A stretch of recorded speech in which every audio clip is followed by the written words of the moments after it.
Magandang umaga sa inyo lahat mga kaibigan. Welcome po sa programang Ay, Ikaw Na Dito. Ikaw ang bida sa 106.3 IFM Lucena. Ay, narinig ko na yan. IFM Ngani. Magandang umaga po sa inyo lahat. Ako nga pala si Idol Edgar Maceda. At ito po ang segment po natin.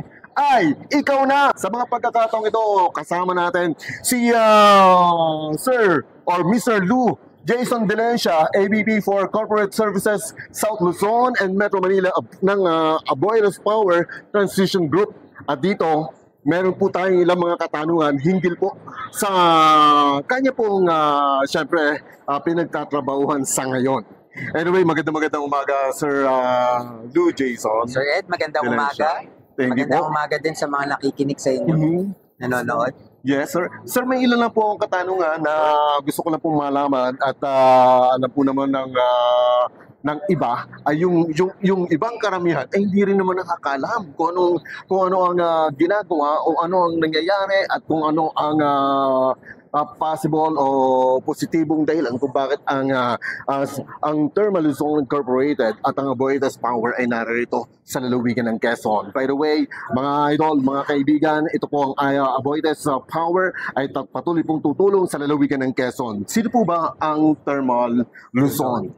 Ang Thermal Luzon po ay isang power generating power plant, no, na gumagamit ng coal para gumawa ng elektrisidad. So kami ay kasama po sa isa po kami sa sangay ng Aboitiz Power Corporation, kung saan kami po ang nangasiwa sa Pagbilao Power Station na nakalocate sa Ibabang Pulo sa municipality ng Pagbilao. Opo, salamat po.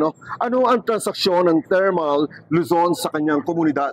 Oo, syempre ang isa sa aming mga objectives kung bakit kami nagtatayo ng planta is para makapagbigay ng kuryente sa mamamayang Pilipino. Kami rin po ay may responsibilidad kung saan po kami nakalocate.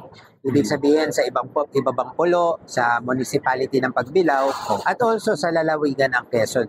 Ang aming mga pakikipag-ugnayan sa mga komunidad namin is number one, kami po ay nakikipag-usap sa kanila para po kami ay mas makatulong sa kanila, no? Maaaring sa paraan ng pagsosolve ng kanilang mga problema, kung saan po kami makakatulong. Meron pong mga corporate social responsibility projects din po na pwede po kaming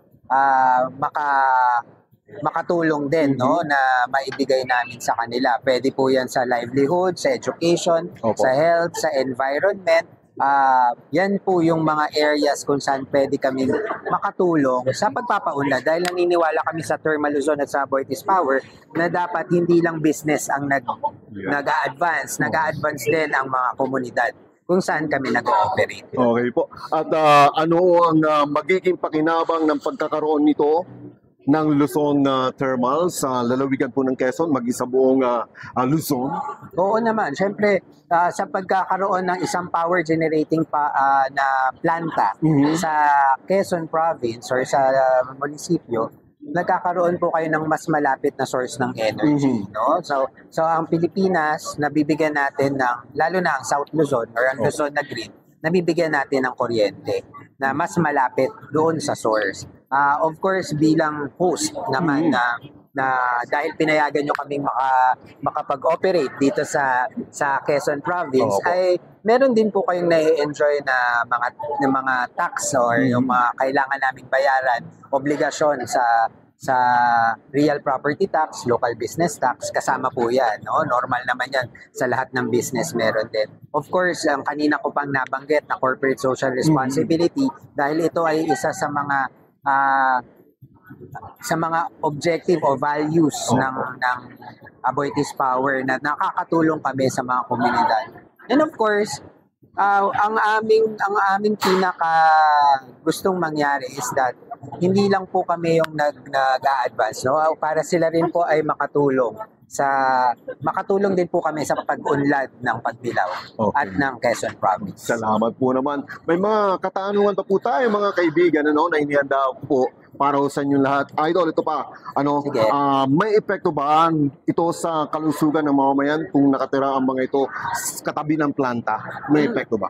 Ang masasagot ko dyan, Sir Ed, no, lahat naman ng mga power plants or sa kahit anong klaseng kumpanya, mga pabrika, meron po yan talagang mga epekto, no? Pwedeng magandang epekto katulad ng mga nabanggit ko na kanina. Meron din pong mga masasamang epekto. Ang pinakamahalaga na dapat ginagawa ng isang kumpanya ay nagpapatakbo ng isang power plant ng responsable, no? So maaasahan niyo po na ang Aboitiz Power na at ang Thermal Luzon is meron po kami mga equipment sa loob ng planta na talagang nagmo-monitor ng aming emissions.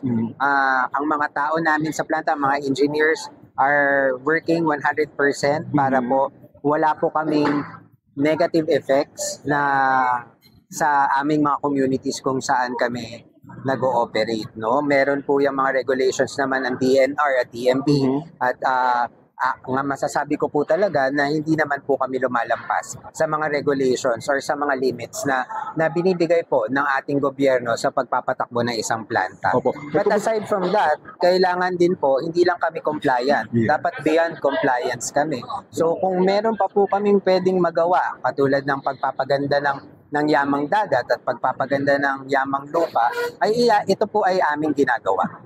So ito yung mga paraan para hindi kami makagawa ng masamang epekto sa lugar kung saan kami nag-ooperate. Saka yung mga magsasaka natin, tuloy-tuloy pa rin sila sa pangingisaw within the area. Kung makikita nyo nga po sa pag nakabisita kayo sa planta sa mga sumusunod na araw, marami po talagang mga huli at marami din mga ibon na nakakakalat lang sa mismong power plant. So, isa lang po itong bioindicator o patunay na hindi nakakasama sa ating yamang dagat, yamang lupa, or even sa mga katauhan na nakapalibot sa planta. Ano po ang mga programa ng Thermal Luzon sa komunidad na pinapatupad doon hanggang sa ngayon?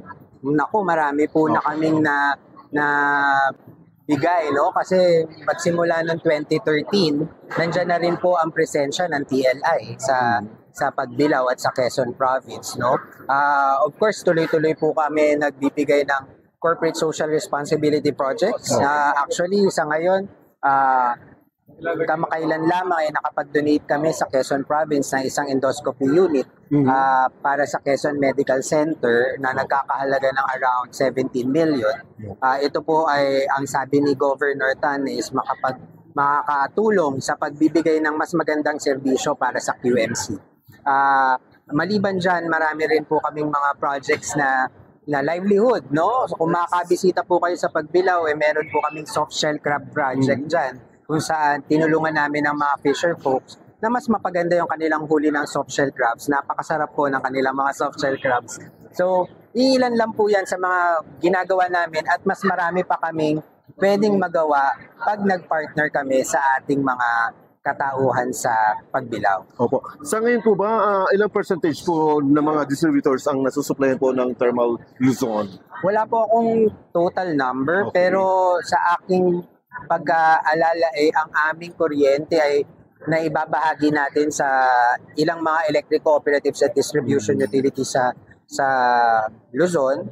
Meron din po tayong mga agreements or power supply agreements na as far as Visayas. Hindi ko lang po alam kung meron pa sa Mindanao, but ito po yung mga nasusuplayan ng kuryente natin, ang buong Luzon and some parts of the Visayas region. At plano po bang palawakin pa yung planta ng nasa Pagbilao?